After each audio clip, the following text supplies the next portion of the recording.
Ewan niya ka today. Dito baka malaglag yung cellphone mo.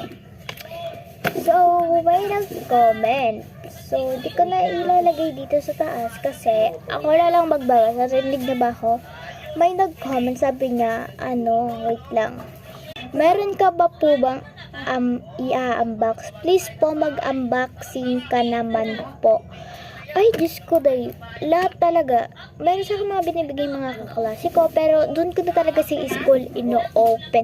Hindi ko na talaga ino-open dito sa bahay. Pero ito, meron ako mga binili. Ayan, tingnan nyo. Ang yellow, ayan. Pinag-purple ko lang. Tapos ito yung kwarto ng dalawa. Tapos ito yung kitchen. Tapos ito naman, ito yung kwarto. Dalawa yung kwarto dito. And ito naman yung kwarto. Ayan, yan. May sleep and tayo. Meron tayong salamin. Meron pa dyan guys na pinakamaganda itong purple. Favorite ni Caitlyn, ng aking kaklase. Maganda siya guys. Siya is president ba or vice president? Basta guys.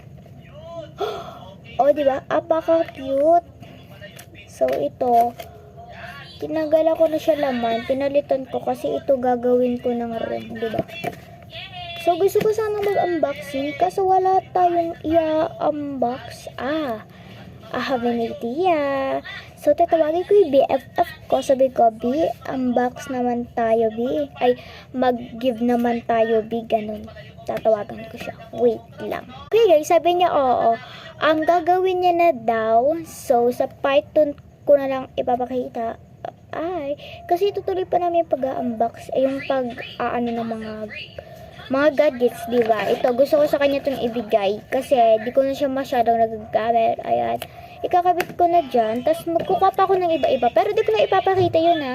Kasi paubos na yung minute ko. Paubos na talaga, day. So, yun lang. Bye-bye. Huwag mo nang takpan. Bye-bye. Ay.